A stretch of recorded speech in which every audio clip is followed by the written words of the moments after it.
Muy buenas noches, ahora sí ya estamos conectados. Bienvenidos, muy buenas noches, son las 8 en punto y ya tenía mucho que no transmitía personalmente. Es regresar después de tantos meses en la pandemia, pospandemia. Ya me veo con menos pelo que en mis sesiones anteriores, pero con mucha más energía y agradecido principalmente con este foro increíble de primera línea, esos seres que han trabajado cada veo al doctor Max, al doctor Víctor, al propio Luis Pérez, siempre, siempre me contagian de esa tanta energía. La vida me llevó a conocer a un hombre como Luis, a quien considero un ser humano, mi amigo. Hemos vivido experiencias, aunque pocas, pero muy intensas.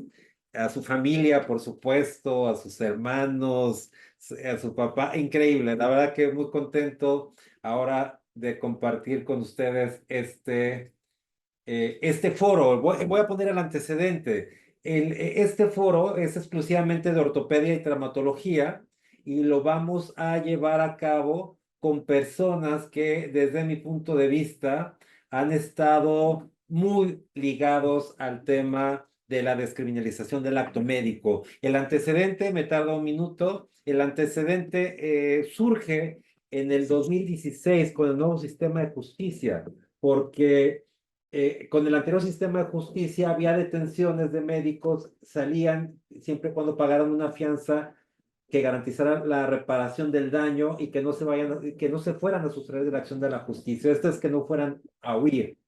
Con el nuevo sistema de justicia en 2016, esto ya no iba a ocurrir y sigue ocurriendo. Hoy quiero comentarles, lamentablemente informarles que de un caso de actualmente un médico en otra ciudad, por supuesto no lo diría por tema de confidencialidad, ni especialidad, ni nada, un médico hoy detenido derivado de una atención médica, hoy todavía, hoy en este momento. Esto nunca más puede ocurrir, nunca más debe de ocurrir en nuestro país, y el trabajo que desempeñemos todos y cada uno de nosotros va a ser vital para que esto no ocurra. Bueno, yo quiero comentarles además que tenemos a estos grandes invitados que voy a permitir presentar. Tenemos al doctor Víctor Toledo Infanzón, expresidente de la Federación Mexicana de Ortopedia y Traumatología. Doctor Víctor, ¿cómo está? Buenas noches. Muy bien, Abraham, buenas noches, aquí con el gusto de acompañarnos y buenas noches a todo el auditorio. Muchas gracias al doctor Máximo Gómez, expresidente también de la Federación Mexicana de Colegios de Ortopedia y Traumatología. Bienvenido. Está ahorita en Madrid, son las 4 de la mañana. Doctor Máximo, muchas gracias.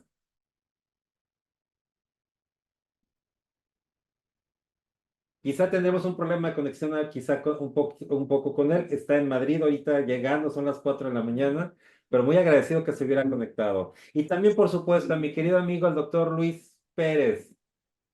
Mi querido Hola, doctor. Abraham, ¿cómo estás? Un gusto poder estar con ustedes y pues con un gusto de poder compartir experiencias con ustedes. Muchas gracias. Bueno, pues muchas gracias a todos. Quiero comentarles que además este foro lo vamos a hacer también en otras especialidades. Yo les voy a hacer algunas preguntas, ustedes me las me ayudan a irlas compartiendo. También las personas que están escuchando, viendo el programa, también podrán hacerme las preguntas que quieran y también las podamos a ir incorporando. El primer tema, doctor Víctor, eh, platíquenos cuál es en su punto de vista, en su opinión, con su experiencia en este tipo de casos. Digo, a usted le tocó también mucho tema de ir al Congreso, venir allá, pelearse con unos, pelearse con otros, para el tema de fomentar el tema de no criminalizar la atención médica. ¿Cuál es la principal causa por la cual los médicos ortopedistas enfrentan este tipo de procesos penales en México, desde su punto de vista? Bueno, primero déjame hacer una puntualización, Abraham, nunca nos peleamos, siempre fuimos en plan de mediadores y trabajando por la federación.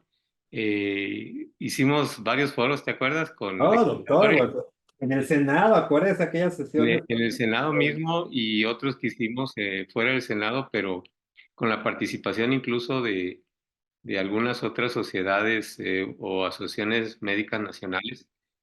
y creo que de alguna manera fuimos escuchados, ¿no?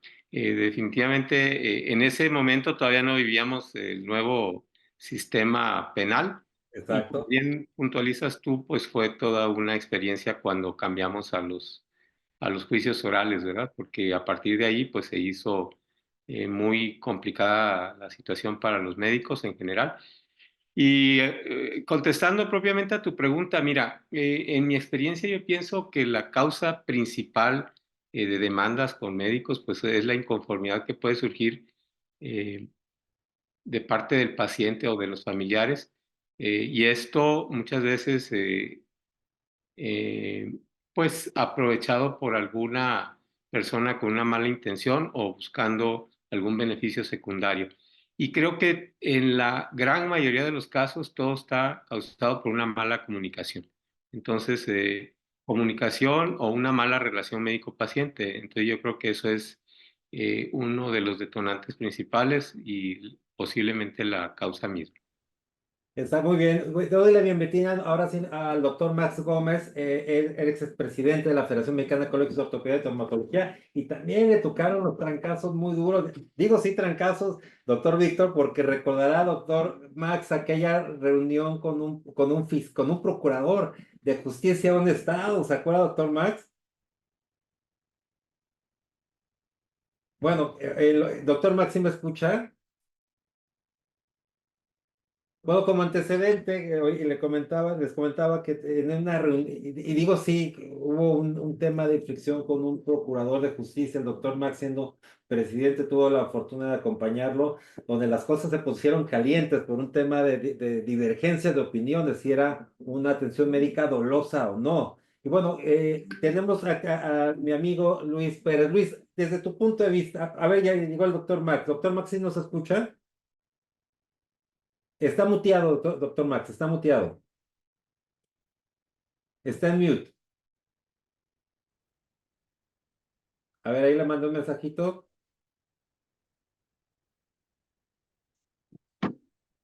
A ver, en lo que se desmutea el doctor Max, Luis, ayúdanos con el mismo tema. ¿Cuál es el principal causa por la que consideras que hay este tipo de problemas en ortopedia particularmente?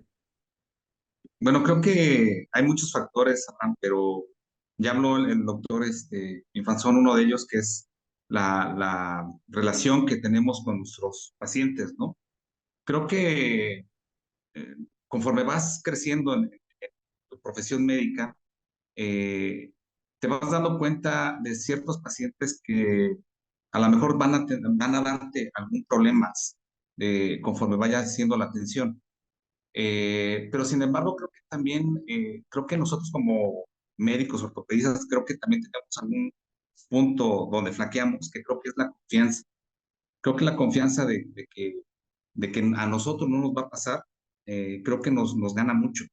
Entonces, creo que nos vamos confiando en toda la cuestión de la atención del médico, de la relación que hay con los pacientes, confianza de creer que hacemos bien nuestras notas, nuestros consentimientos informados, y creo que esa confianza a veces, pues te va a pagar a veces, te va a cobrar la factura, ¿no? Creo que en este caso, creo que también la confianza que tenemos en nosotros mismos nos hace caer también en ese tipo de situaciones.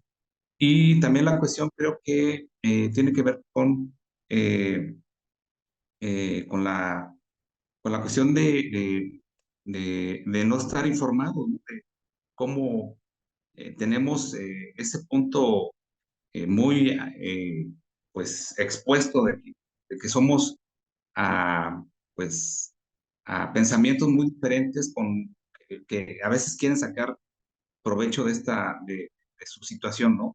Buscar culpables, encontrar quién me la va a pagar, ¿no? Creo que ¿Quién lo hizo? es algo, ¿no? Creo que es algo Exacto. Muy humano además. exacto. Doctor Max, ya está por ahí. Bueno, yo quiero comentar, bueno, darle la bienvenida al doctor Máximo Gómez. Él ahorita está en Madrid, acaba de llegar, son las 4 de la mañana y doblemente agradecido, doctor Max. Yo quiero entrar en materia, doctor Max. Le voy a hacer una pregunta que no me pidió, pero yo sé que que se la voy a hacer porque, porque para mí influyó mucho en mi vida como abogado y quiero decirlo. Tuvimos alguna experiencia donde el doctor Max, siendo presidente de la FEMECOT, me llamó un domingo. Me acuerdo que yo estaba en casa y dije, ¿qué me está marcando ese domingo? Y era el doctor Max para decirme, vente, vamos a tener un asunto donde nos dimos un agarre con un procurador general de justicia de un estado. Doctor Max, eso, en mi vida profesional aprendí mucho. ¿Qué tiene que decirnos, doctor Max? ¿Qué? Doctor Max, Sí, lo sí me escuchamos escuchan. perfectamente. Perfecto. Bueno, pues muchas gracias por la invitación, Abraham, y un placer estar en el foro. Yo creo que todos tenemos, mientras queremos, la posibilidad de aprender algo. Y esta situación que vivimos en el caso de Oaxaca fue una situación inédita para mí, eh, y más como presidente de la federación.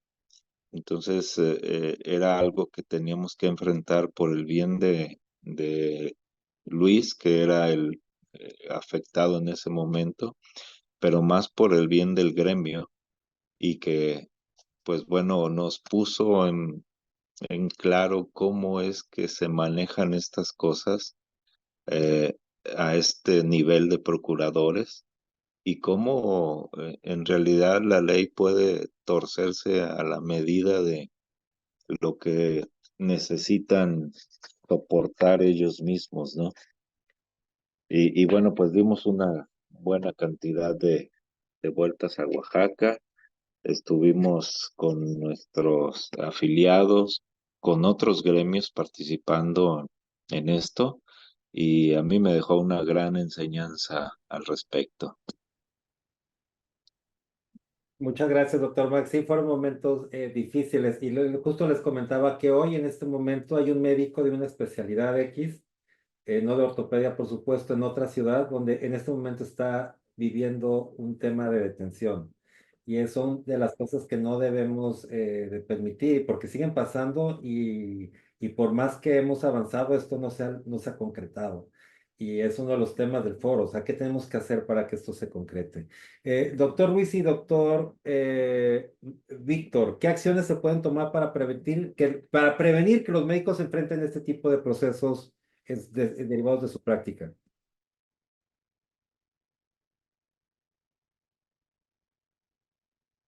Bueno, si me permite, Luis, pienso yo que lo primero que habrá que hacer es desde el primer contacto con el paciente establecer o tratar de establecer una relación adecuada en lo que respecta a la relación médico-paciente. Informar adecuadamente al paciente y a los familiares sobre lo que vamos a realizar, ¿sí? Y no dar falsas expectativas ni minimizar ninguna situación, ¿verdad? Porque eso genera conflicto. Hacer un expediente médico, pues, acorde a lo que nos exige la norma y el consentimiento médico informado específico para el procedimiento también es muy importante de realizarlo, ¿verdad? Pero sobre todo, independientemente de que lo firmen o no, pues o sea, no tanto el hecho de que lo firme el paciente, eso es importante, sí, pero lo importante considero es de que entienda exactamente qué es lo que le va a hacer, cuáles son los riesgos, cuál es el procedimiento, en qué consiste, cuáles son los beneficios, cuáles son las alternativas de tratamiento, ¿verdad? Y creo que algo muy importante es no dar falsas expectativas. Entonces, en relación a esto, pues esas serían algunas cosas junto con uno, pues contar, ¿verdad? Con alguna protección legal para en caso de que esto suceda. Y cuando llegara ya a suscitarse alguna inconformidad, pues no confrontarnos ni con el paciente ni con autoridades, porque esto muchas veces lo único que logra es empeorar la situación, ¿verdad? Máxime que la mayoría no somos hay algunos abogados médicos, pero la mayoría no lo somos, y el desconocimiento de las leyes pues nos hace a veces cometer errores que luego pues no tienen una solución adecuada. Fíjense que quiero comentarles que ahorita comentaba Luis algo bien interesante. Decía, a ver, es que muchas veces hay quien busque quién la pague, no quien la hizo. Y justo en el caso de que les platico este reciente, justifican una orden de aprehensión en contra de un médico porque hay un dicho del esposo de la paciente que fallece, que llegaron dos personas y que lo amenazaron de muerte, que dejara el caso. Entonces digo, a ver, y entonces el juez dice, es que corre en riesgo la seguridad de esta persona, del esposo. Digo, a ver, es que no hay forma como un juez pueda comprar una idea así. Este tipo de restricciones y que generan prisión preventiva justificada se da, por ejemplo, cuando entre los consortes uno maltrata al otro y dice, no, si no lo detienen va a matar a a la víctima. Pero no se generan en un tema de relación médico-paciente. O sea, ahí no se genera, y menos del prestador de servicios al cliente. Sí, sí voy a entender. Entonces, son de las cosas, comentaba el doctor Max, que cuando uno se da cuenta cómo manejan la cosa, o sea, en el tema judicial, dicen, no, hombre, es que esto no puede pasar en el ámbito médico. Luis, ¿qué cosas consideras que podemos hacer para prevenir ese tipo de eventos? La misma Coincido pregunta. con el doctor, coincido con el doctor Infanzón. Creo que la relación con los pacientes es sumamente importante. Más sin embargo, creo que también creo que debemos de estar pues preparados, ¿no? En este caso, saber un poco de qué es lo que nos puede pasar, esas cuestiones legales y jurídicas, que a veces como estudiante, como residente, y ya con la práctica desconoces totalmente, ¿no? Piensas que nunca te va a pasar y yo la verdad es que durante todo este proceso también yo he aprendido algunas cosas, pero creo que también el desconocimiento es algo muy grave. Entonces creo que este tipo de, este, de Zooms que se hacen para poder aprender un poco, saber cómo defendernos, pero creo que también de alguna manera contar con una protección totalmente eh, legal es sumamente importante, ¿no? Porque si como bien dices tú ahorita, Abraham, hay cosas que a ti te parecen pues fuera del lugar, pues imagínate uno como médico, Exacto. no sabemos, ¿no? De acuerdísimo, mi querido Luis, así es. ¿No? Doctor Max, me voy a ir con dos preguntas con el doctor Max porque quiero ya que se vaya a descansar porque son las 4 de la mañana ya. Doctor Max, a ver, dos temas. ¿Cómo pueden los hospitales públicos y privados ayudar a los ortopedistas para este tipo de eventos? Porque, a ver, me encuentro en el ámbito institucional con temas de insuficiencia de recursos humanos, me encuentro con tema de falta de infraestructura, me encuentro también con tema de falta de insumos. Y además, ¿cómo las asociaciones médicas pueden colaborar con legisladores para promover leyes que protejan a los médicos sin comprometer los derechos de los pacientes? Muy bien, muchas gracias por la pregunta. La, la situación con los hospitales privados y los hospitales públicos es básicamente coordinación en el trabajo. Uno puede evitarse problemas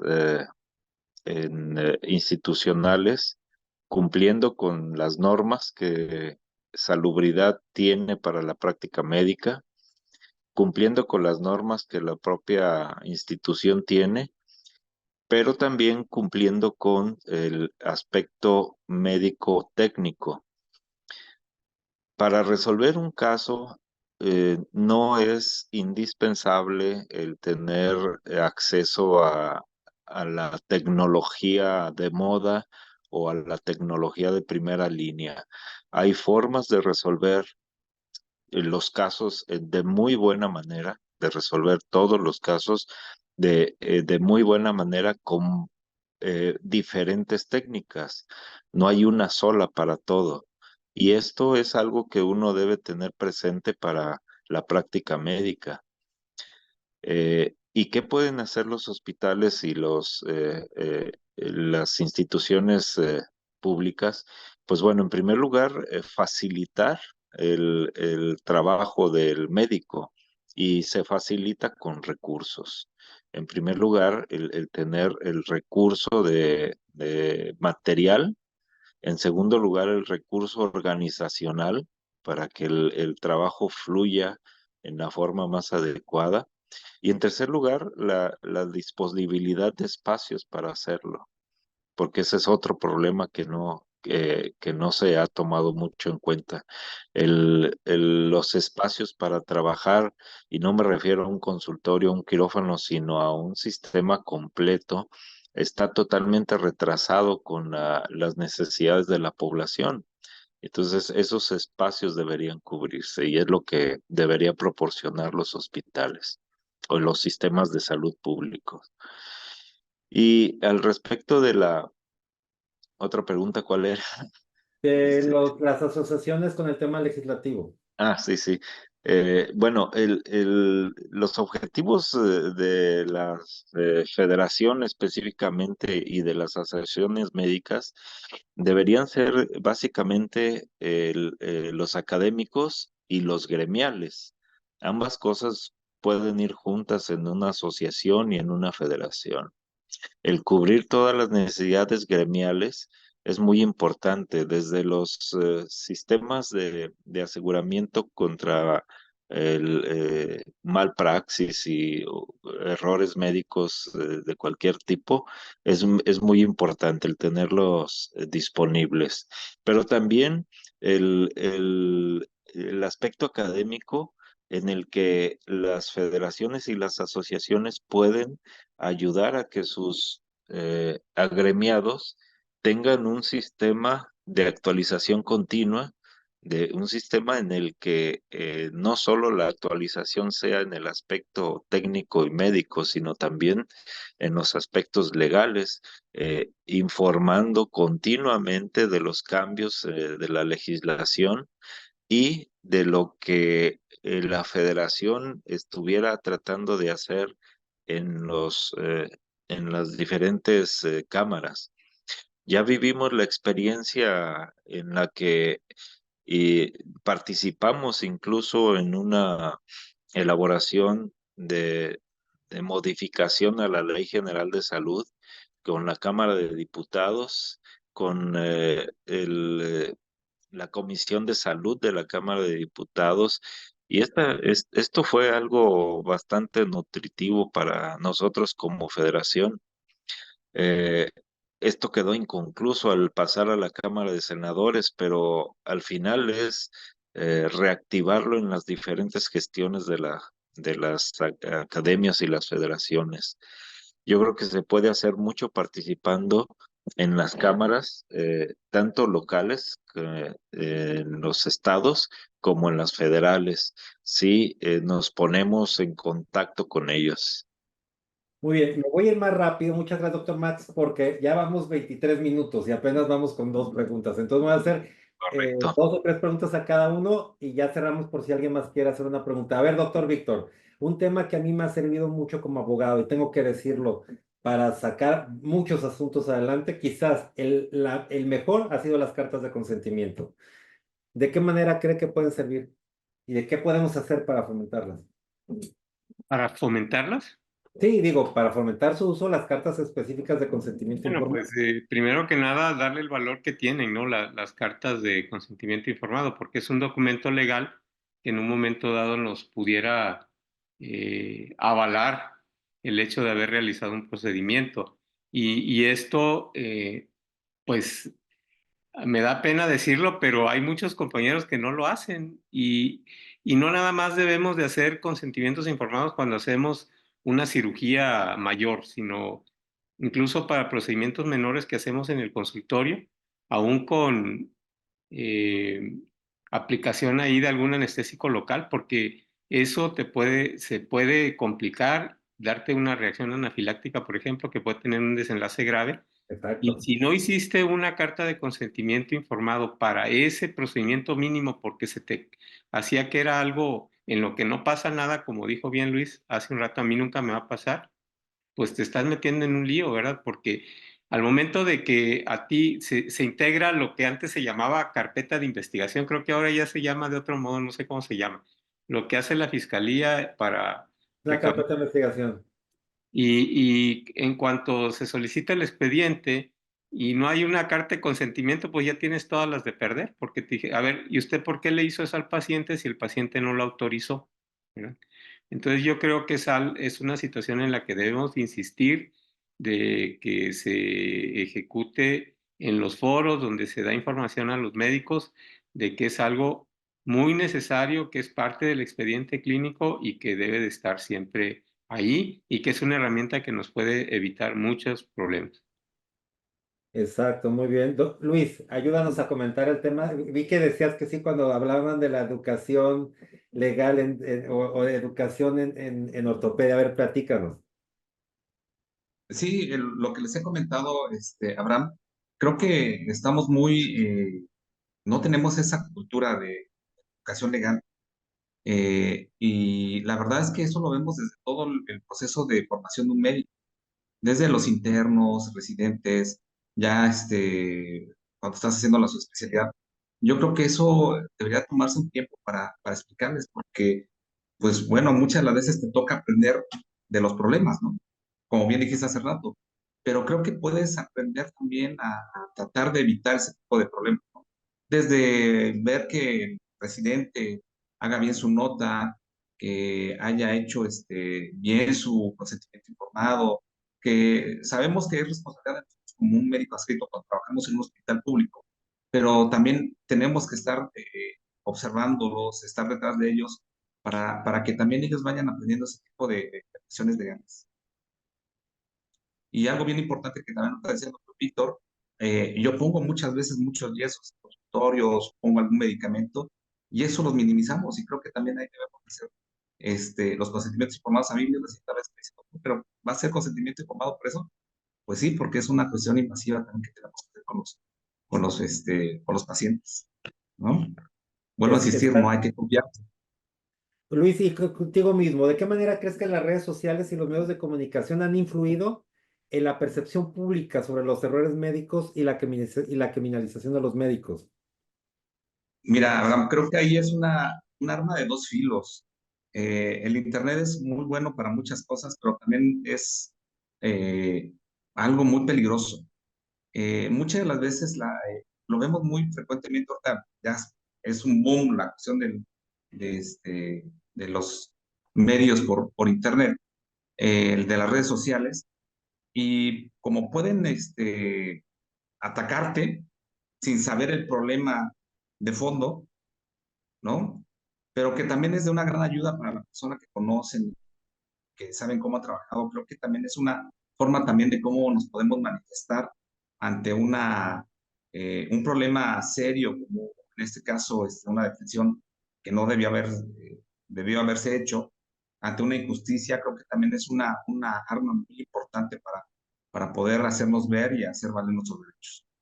Fíjate, Luis, que hace poco tuvimos platicado con el doctor Víctor, por cierto, de una entrevista que hicimos a un médico que había en un vuelo Guadalajara-Torreón, le tocó un paro y sacaron al paciente adelante. Y cuando platicaba con el doctor en la entrevista, que estuvo padrísimo porque nos narra cómo va pasando momento a momento, me decía Abraham, eso fue lo bueno. Lo malo fue todo lo que no debe haber ocurrido. Por ejemplo, en el momento, gente grabando la cara de la persona, etcétera, en lugar de ayudar. ¿Y cuántas veces ves eventos, como dices, Claro. las redes sociales muy buenas para unas cosas, pero cuando las usan para cosas terribles, es, puede ser diametralmente opuesto? Claro, ejemplo que estás poniendo, ¿no? Si hubiera pasado algo malo a este Imagínate. paciente, ¿no?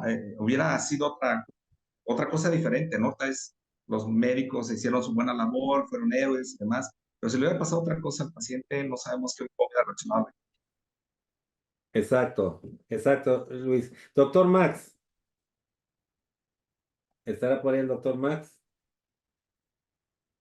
Y a tus órdenes. Muchas gracias, doctor Max. Dos preguntas más. A ver, eh, dice, si conoce que el Congreso de la Unión haya recibido solicitudes formales de alguna, digo, para generar una iniciativa de descriminalización del acto médico y si considera que si las fiscalías están adecuadamente capacitadas para distinguir entre un error médico y un acto doloso. Ah, bueno, sí, sí tenemos el antecedente de los trámites de una modificación hacia la criminalización o descriminalización del acto médico en en eh, en la Cámara de Diputados y tanto en esta como en la de senadores. El trámite obviamente es bastante largo y es un viacrucis, pero insistiendo se puede conseguir algo y es cuestión de estar con el dedo en el renglón. Am, Estas cosas son indispensables hacerlas como instituciones porque en lo individual es bastante más difícil. Así que es responsabilidad de las instituciones, me refiero a las asociaciones médicas, a las instituciones como la Federación, por ejemplo, la FEMECOT, son pues instituciones que pueden influir en este tipo de trámites. Y obviamente con una muy buena asesoría legal, porque hacer esto personalmente es bastante difícil en vista de la terminología y del conocimiento de la ley a fondo, ¿no? En relación a lo demás, que era cuál la otra pregunta. Lo de las fiscalías, si considera que las fiscalías están, ¿qué se puede hacer? A ver, es que va un tema, a ver, yo quiero comentar, doctor Max, el tema de la reforma se requiere una sola cosa, y usted lo vivió, y el doctor Víctor y todos lo vivimos, el doctor Luis, todos, se requiere voluntad de hacerlo. Vean Claro, cómo la reforma judicial, la reforma de la gendarmería, ¿cuánto tiempo tarda una reforma constitucional? sí, así es. Es solo Nada. querer. Es solo Es querer, solo. porque aquí, a ver, no la aventamos, sí, no, ya está lista, viene de regreso, esto, lo otro, y muchas veces somos los propios médicos u otro grupo de médicos el que no está de acuerdo y sienta la iniciativa, porque quiere que el otro, o sea, esas son las cosas que no entiendo, pero se requiere eso, se requiere, desde mi punto de vista, voluntad. Y el otro tema, que lo voy a platicar con usted, con el doctor Víctor, es, yo les hacía un planteamiento, es decir, a ver, hoy en día, mientras no esté la reforma, tenemos tres participantes. El poder, dos participantes esenciales, que es la fiscalía, que es la que integra la investigación, y el poder judicial, que eso es el juzgado.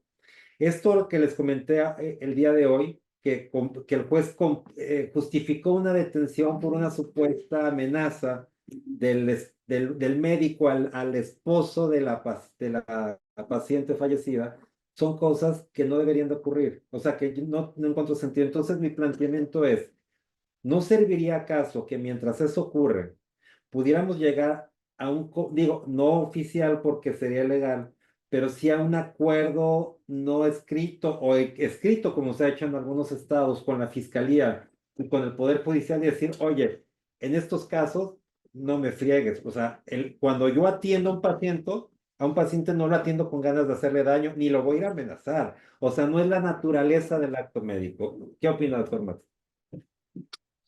Bueno, primero tendríamos que establecer dos cosas. Una, que el acto médico es un acto de reconstrucción, de resolución de problemas, no de producción de los mismos, al menos no voluntariamente.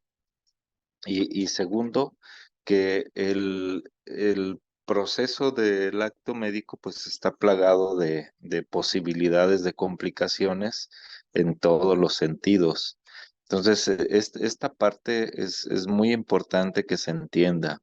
Y una cosa mucho más importante es que el que se busca o que se buscaría en el proceso de descriminalización del acto médico no es ser impunes ante nuestras actividades, es vivirlas como cualquier otro ciudadano, no ser ciudadanos de excepción, que es lo que están haciendo con el gremio médico, Se trata de llevar un juicio justo y en vista de que no es un acto criminal, o sea, no somos criminales ninguno de los médicos, es algo que se debe establecer como base, es un acto de reparación de daños y no buscamos el hacer daño a una persona.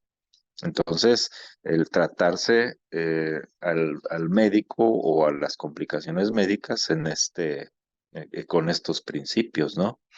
Y todo empieza en el Ministerio Público. Sí, personalmente me ha tocado que incluso se detienen a médicos sin una orden judicial, que por iniciativa del Ministerio Público se detiene al médico y se le presenta sin haber una orden de un juez. Entonces, eso empieza desde ahí en la modificación del sistema judicial, desde el primer contacto hasta el presentarse hasta el juez. Exacto, exacto. Doctor Víctor, a ver, yo tengo varias preguntas. A ver, la misma pregunta que le hice al doctor Max. ¿Usted considera que, por ejemplo, en Sonora, donde usted vive, si llegamos con la fiscalía, le decimos, oye, le planteamos esta situación con el presidente del tribunal, podría favorecer que al menos en ese estado, con esa gestión que se hiciera, evitáramos, digo, todas las inconsistencias y irregularidades que pasan? Y como dice el doctor Max, no estamos diciendo que no nos juzguen ni que seamos impunes, no, no, no, pero que al menos no vivamos que no nos traten de esa forma. ¿Qué opina, doctor Víctor? Pues ahí aplica lo que comentaste hace un momento, ¿no, Abraham? De cómo subir una iniciativa, aplica, pues, cómo subir una iniciativa a una de las cámaras, pues, con voluntad. Y luego cómo lograr que esa iniciativa pase, pues, con voluntad. Y en este sentido, pues, es lo mismo, ¿no? O sea, va a tener que ver la capacidad de influencia que tenga quien lo proponga, en el sentido de qué tan escuchado seas. Ahora, desgraciadamente, el tema de salud, pues, es un tema sensible, ¿verdad? Que vende en la prensa y que de alguna manera, y Luis lo puede ratificar porque pues él lo vivió en carne propia, eh, que pues tanto a los funcionarios de las fiscalías, desde el último de los secretarios hasta el fiscal mismo, pues les interesa a veces dar ejemplos de fortaleza, ¿no? Y utilizan alguna vez un caso médico legal pues para poder dar una imagen de algo que realmente pues no son o quieren demostrar en su momento dado, ¿no? Entonces yo creo que si ahí pues sería una situación de fundamentar legalmente lo que se está haciendo al momento de estar hablando con el fiscal para que haya los argumentos sólidos pues se tomen las decisiones. Y en el proceso mismo yo creo que es importante igual, hay una facultad que tenemos los colegios médicos, tanto colegios individuales como la federación misma, que está sustentada en la Constitución, ¿verdad? En la ley reglamentaria del artículo 5 constitucional en lo que respecta a la participación de las asociaciones médicas y deben de ser órganos de consulta, cosa que pues se deja pasar, pero que puedes exigir porque es un derecho constitucional. Entonces, esto junto con el hecho de que se tengan peritos, pues que participen y que apoyen en el sentido, no que exoneren, porque pues retomando lo que acaba de mencionar el doctor Max, si algún médico actuó mal, pues actuó mal. Eso, si actuó con dolo o si actuó con negligencia o con inexperiencia o cualquier cosa que en su momento dado sea inadecuada, pues debe de ser sancionado como la ley lo indique, ¿no? Pero creo yo que sí tenemos la obligación en un momento dado de analizar lo que se realizó, de analizar lo que se quiere hacer y participar como asociación o como colegio para que en su momento las autoridades pues nos consideren, ¿no? Y A sí, ver, algo valiosísimo, doctor Víctor, y sigo con usted, es, fíjese, el tema de salud es sensible, y les voy a platicar dos casos. Uno, donde en un caso de anestesiología, en una administración de anestesia, un niño quedó con un daño permanente. ¿Sabe qué hacía el papá en cada audiencia? Llevaba a ese niño en una cama. Era innecesario que lo llevara a la audiencia, pero lo llevaba con un objetivo, ¿sabe cuál, verdad? Sí, pues de sensibilizar ahí a los juzgadores, ¿no? Absolutamente. Y era tétrico. O sea, a ver, cómo pobre niño lo llevaban en una camilla improvisada, llegaba a la audiencia. Claro que todo el mundo en el juzgado decía, a ver, ¿cómo? Pero eso no puede en un juez moverlo, no debería. Y otro caso en donde, recuerdo que en una audiencia de conciliación también, donde estaba el tema de un niño y estaba la conciliadora, llegué a esa audiencia a platicar con la conciliadora y antes de la audiencia, pues, hablando del caso, como lo vi, etcétera, me dijo, es que imagínese si fuera mi hijo. No, dije, pues ya, ¿para qué entro a la audiencia? O sea, si ya tomó un Ya, tema de ya parcialidad. decidió, ya hizo un juicio y ya decidió. Exacto. Y en este tipo de casos de salud, si el fiscal, el juez, se identifique debidamente más con con una de las partes porque él también es paciente. Doctor Víctor, el papel de de las agrupaciones médicas en este tema. ¿El qué, perdón? El papel de las agrupaciones médicas. Por Bueno, ejemplo, FEMECOL ha hecho un gran papel, pero no sé si todas las agrupaciones médicas lo han hecho. O como sea, ¿cuál es el papel de las agrupaciones médicas? como yo decía hace un momento, Abraham, o sea, primero que nada, eh, las agrupaciones médicas tienen que o deben de tener un papel en la representación gremial, ¿verdad? Entonces eso es importante, deben interceder por sus agremiados, apoyándolos en las situaciones que se presenten, ¿verdad? Y deben ingerir en lo que son las cuestiones médico-legales, asesorándolos a través de sus asesores jurídicos, pero de igual manera orientándolos, ¿verdad?, a que se tomen decisiones correctas, porque esto pues puede repercutir al final en la decisión que tome un juez o en lo que se resuelva al final. Entonces, creo que las asociaciones médicas, tal vez no a nivel local, pero sí a nivel federal, y en este caso la federación misma, tiene la capacidad de seguir impulsando iniciativas de ley que de alguna manera, como esta misma de que se pretende de la descriminalización del acto médico, ¿verdad? No para que los médicos no sean juzgados, sino para que sean juzgados de una manera adecuada, imparcial y justa. Y en ese sentido creo que debemos de trabajar en lo que alguna vez se ha hecho ya a través de las comisiones de enlace legislativo que para ese fin tienen la mayoría de las asociaciones, ¿sí? Y contactar incluso legisladores que nos ayuden a impulsar estos proyectos, ¿verdad? Para que así podamos tener algún resultado. Y de igual manera hacer reuniones conjuntas con asociaciones afines, pues para tener fuerza, ¿verdad? Porque, por ejemplo, de FEMECOT, que somos 4,000 ortopedistas en números redondos, pero si a eso le sumas el total de médicos que hay en el país, pues creo que la fortaleza crece, ¿no? Excelente. Señores, nos vamos a conclusiones. Me gustaría empezar por Luis Pérez. Luis, platícanos qué concluyes, qué consideras que se debería de hacer, en qué momento, quiénes, cómo participar. Tu conclusión de la descriminalización del acto médico en ortopedia. Eh, Todos estamos en la casa del jabonero, dicen, ¿no? Entonces creo que es bien importante estar preparados para cualquier situación que se nos llegue a presentar. No solamente sabiendo pues, las leyes que están surgiendo, sino también tomando cursos, tener un seguro de, este, para ese tipo de problemas. Pero también es bien cierto, Abraham, lo que estás comentando, ¿no? Creo que es falta de voluntad. Creo que lo demostramos hace un tiempo. La fuerza que tenemos como médicos, el gremio médico es muy fuerte. Muy bueno. Y creo que se nos ha olvidado.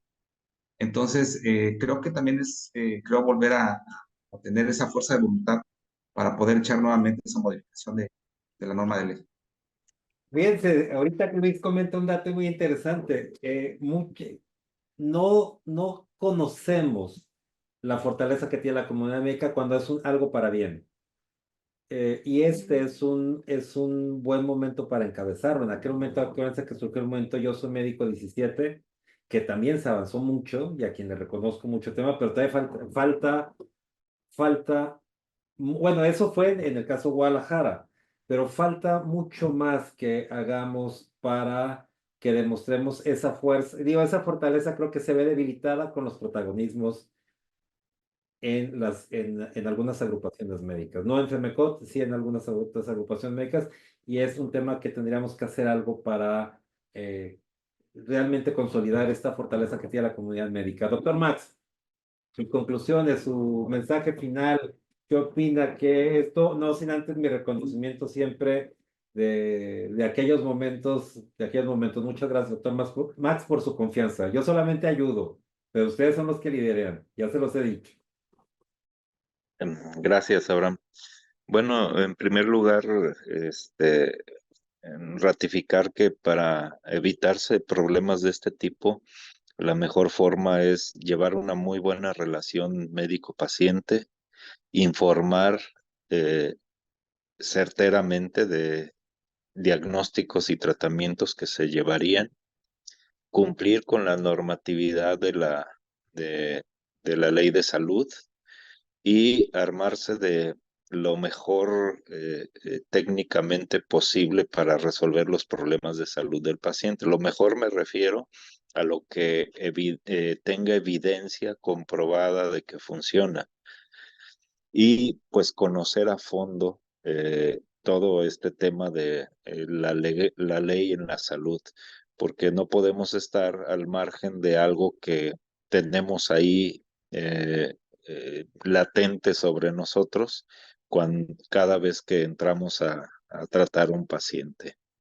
El, las instituciones tienen sus limitaciones, los hospitales privados tienen sus limitaciones, pero nosotros no debemos limitarnos en el conocimiento y en la práctica médica con una actualización continua. Muy bien, doctor Max, muchísimas gracias. Doctor Víctor, hay varias preguntas, entonces no se me vayan, ¿eh? Porque ya las voy a formular ahorita. A ver, doctor Víctor. Bueno, yo como conclusión podría compartirles de que el quehacer médico pues es una situación, es una ciencia no exacta, entonces está sujeta a resultados que a veces son impredecibles, pero dentro de estos resultados pues hay evidencia científica que te puede dar un porcentaje de éxito o de fracaso, ¿no? Entonces, todo esto se debe de integrar y se debe de platicar adecuadamente con el paciente. Decía yo que hay que tener una comunicación excelente con ellos, que es algo importante, que hay que informarlos, no darles falsas expectativas en aras de convencer al paciente o de ganarnos pues, una cirugía, ¿verdad? O hacer algún procedimiento, ya sea desde el ámbito tanto privado como el público. Y creo que algo que debe estar por encima de todo, pues es la ética médica que debemos de siempre llevar y practicar para no incurrir en situaciones que nos vayan a comprometer, ¿sí? No realizar procedimientos en los que no tenemos expertise, porque pues eso igual es inadecuado, ¿verdad? Y saber derivar a tiempo a los pacientes o hacernos de un grupo multidisciplinario cuando así se requiera. Entonces creo que todo esto nos va a ayudar. Y hay algo muy importante que no había dicho, pero lo tengo que decir. Eh, Creo que en estos casos, como médicos, tenemos una gran responsabilidad ante nuestros compañeros. Y preguntabas tú al inicio del programa que cuál era una de las razones principales para que los médicos fueran demandados. Y fíjate que algo que no dije, pero lo voy a decir ahorita, es un mal comentario de otro compañero. Esa es una razón muy importante, ¿verdad? Y en muchos casos nosotros podemos criticar un tratamiento, pero a veces no sabemos eh, cuál era la realidad del médico que estaba atendiendo el problema en ese momento, por qué utilizó eso que nosotros estamos viendo como tratamiento. Y esto, el hecho de hacer un mal comentario o a veces hasta un gesto o una mirada puede llevar a un desenlace, pues, de muy malas consecuencias, ¿verdad? En el sentido de que un médico sea demandado. De acuerdísimo, ya vienen las preguntas. Hay muchos saludos, muchos compañeros ortopedistas, ya hay muchos, muchas gracias, muchos amigos.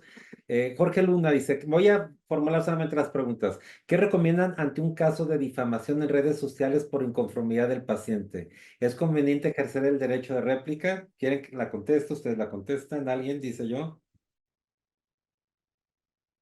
Tú eres el experto, ahora me acabas de dar Bueno, si me permite, yo quiero comentarles que cuando ocurre ese tipo de circunstancias, yo no recomiendo el derecho de réplica. Si es un derecho constitucional, puedo hacerlo, pero en el momento que yo ejerce la réplica, el otro tiene el derecho a la contrarréplica.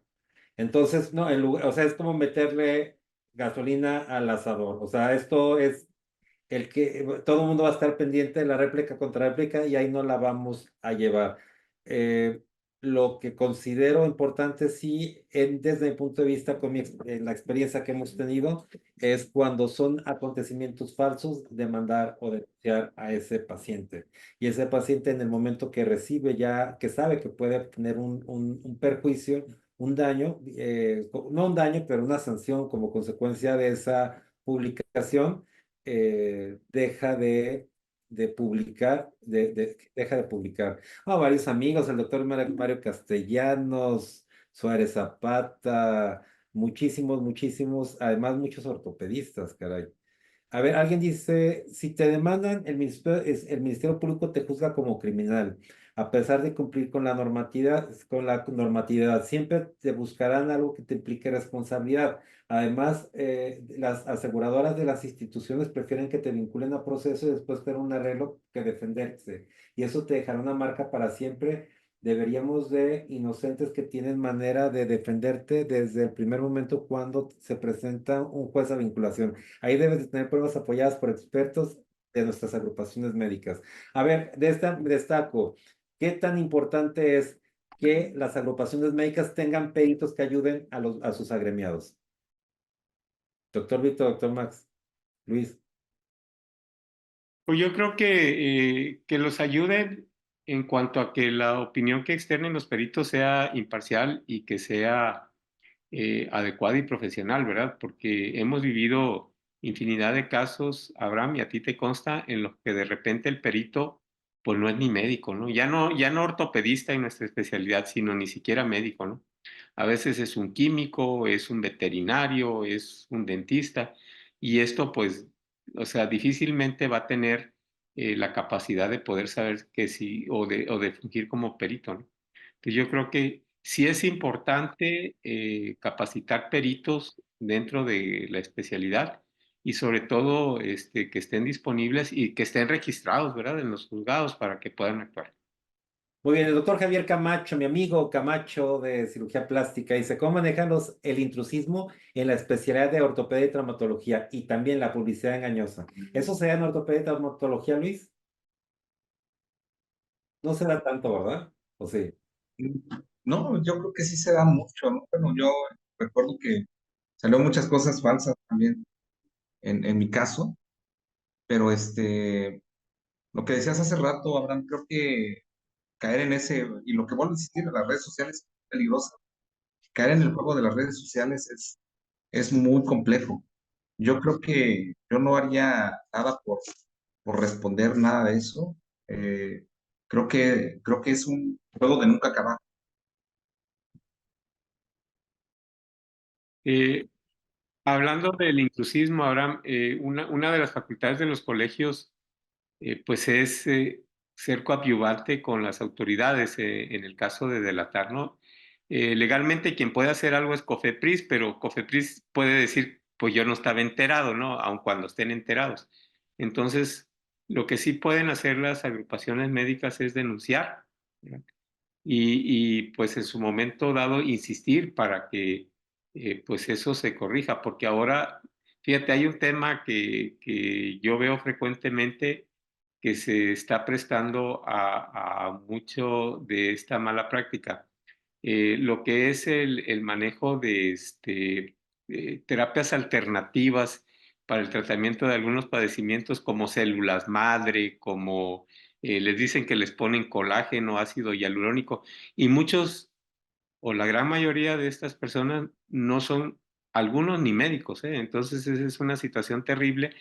Y luego cuando llega el paciente al consultorio o a la institución, ya va complicado y resulta de que si tú requieres de hacer algún procedimiento así, pues el paciente está a la defensiva porque piensa que pues eso no sirve, ¿no? Ok, tengo varias preguntas y tengo 3 minutos, entonces nos vamos a ir rapidísimo. Dice, si te demandan, no dice, ¿cómo manejar? El doctor Camacho yo le diría, es COFEPRIS. O sea, si alguien hace una publicidad engañosa, significa que es algo que no se cumple, etcétera. Toda la publicidad, toda la publicidad en salud en medios de comunicación tiene que tener un permiso, un aviso de esa comunicación, y si no, COFEPRIS.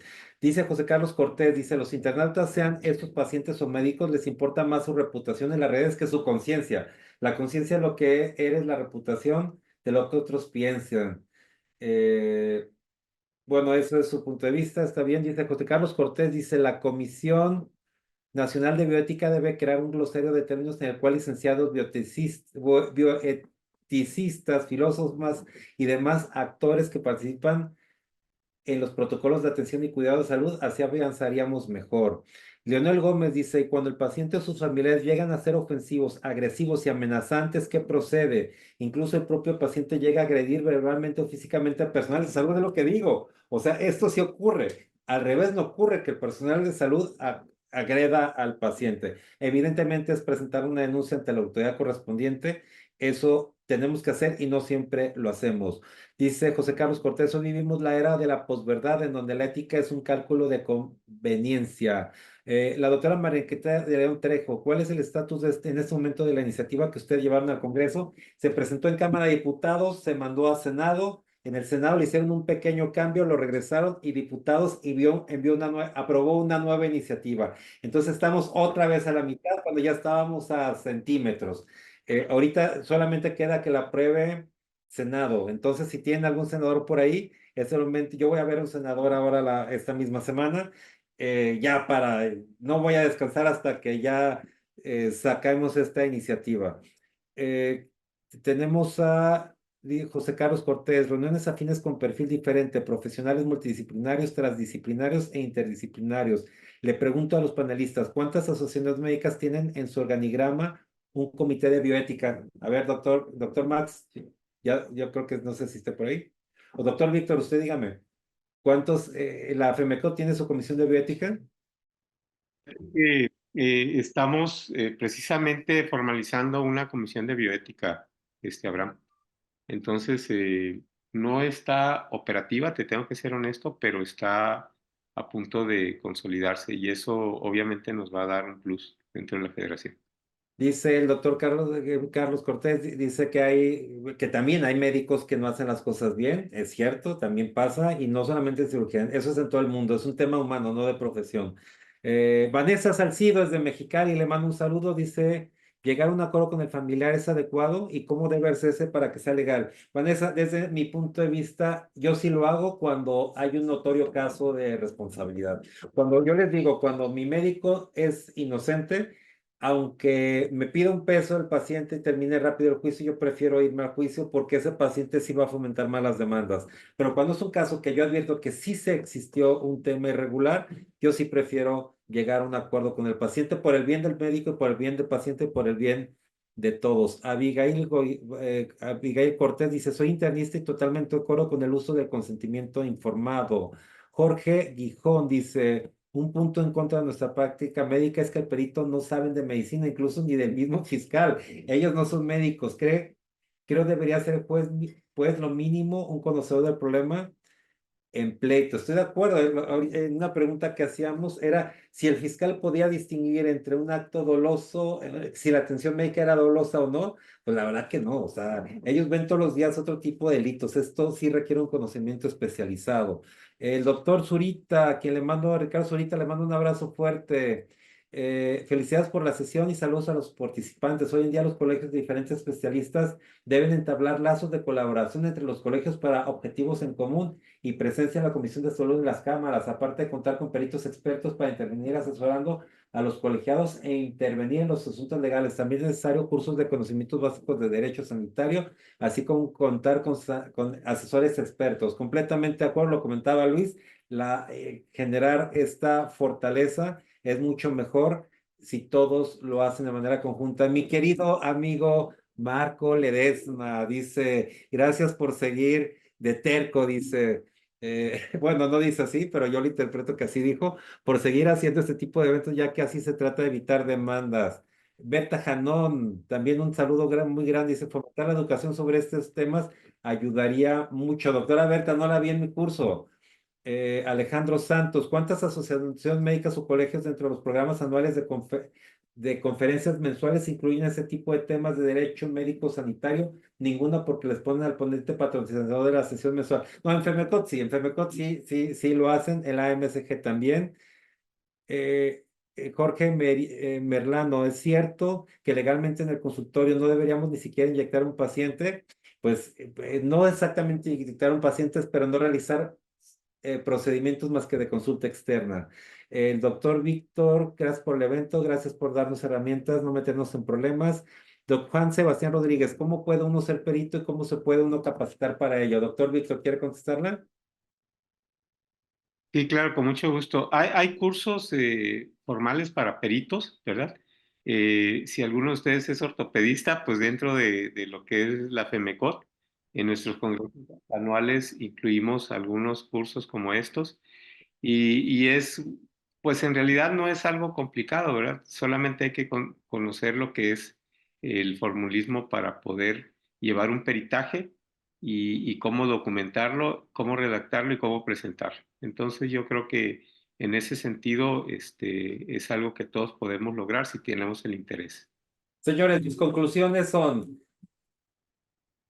mucho que trabajar, no solamente en los congresos, sino también con las fiscalías, con el Poder Judicial y en especial lo dijo Luis, con nosotros mismos, con la forma en que llevamos a cabo nuestra práctica médica diaria, en la forma que nos conducimos con el paciente, en la forma en que distinguimos un paciente conflictivo, en la forma en que participamos con agrupaciones médicas, en la forma en que damos fortaleza a nuestra agrupación médica. Es mucho lo que podemos hacer y es poco lo que hacemos día a día. Normalmente buscamos que la agrupación o alguien más haga las cosas porque estamos muy ocupados en la consulta, muy ocupados en lo quirúrgico, pero una mayor participación de la comunidad médica de todos, de cada uno, ayudaría mucho. Por lo pronto, si usted conoce sus diputados, su senador, es el momento de contactarlo para hacer en ortopedia una especialidad donde se discrimine el acto médico. No para hacer, como decía el doctor Max, no para que nos exoneren, sino para que no consideren nuestra actividad médica como dolosa y no caer, no permitir que los cuchidrilos mágicos de fiscalías, jueces y abogados deshonestos lleguen a justificar retenciones completamente ilegales. Muchísimas gracias, Luis, por tu tiempo. Sé que estás muy ocupado siempre. Agradezco mucho la participación del doctor Víctor, doctor Max. ¿Quieres comentar algo, Luis? Un gusto, Abraham. Un gusto estar siempre contigo, ¿no? De Y corazón. bueno, Sabes que te gracias por la quiero mucho, amistad. Luis. Gracias a ti también. Gracias, gracias. Te quiero mucho, muchas felicidades. Doctor Víctor. Pues nada más ponernos a las órdenes de todos, a través de Abraham. Nos pueden localizar sin ningún problema y si en algo podemos apoyar. Permanentemente estamos tratando de ayudar en este sentido pues, el beneficio gremial y la defensa gremial, ¿verdad? Entonces, estamos a sus órdenes. Gracias, Abraham, por la invitación. Muchas gracias, doctor Max. No sé, yo creo que ya ahora sí ya se puede descansar porque son las 5 de la mañana ya. Doctor Max, no, aquí está. Doctor Max no se ha descansado. No, yo pensé que se había. Bueno, muchas gracias a cada uno de corazón, de corazón, de corazón. Muchas gracias. Saben que es mi pasión de trabajar con los médicos y lo hago además con, con muchísimo gusto. Nos vemos en el próximo webinar. Vamos a hacer uno de descriminalización del acto médico por especialidad. Muchas gracias. Muy buenas noches.